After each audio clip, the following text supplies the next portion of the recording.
Hi, welcome to FilesDNA tutorial. In this video, I will show you how to add Microsoft 2FA security option. Click on your profile and select User Verification.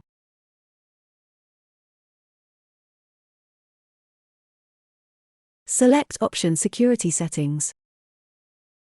Here you can manage your user security. We have a lot of great options to choose from. In this video I will show you how to add Microsoft 2FA.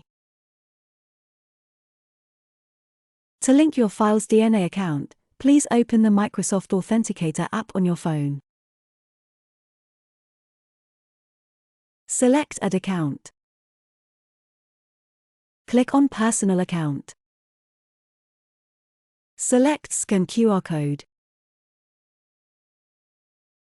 Hit Next. Enter the password generated in your app. Click on Submit. Now you have two options to choose from. You can secure your PDF documents and secure your saved signatures. We will go ahead with option 1 and submit.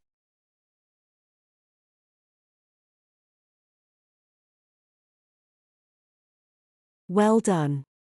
You have added the Microsoft Authenticator security option. I hope you enjoyed the tutorial.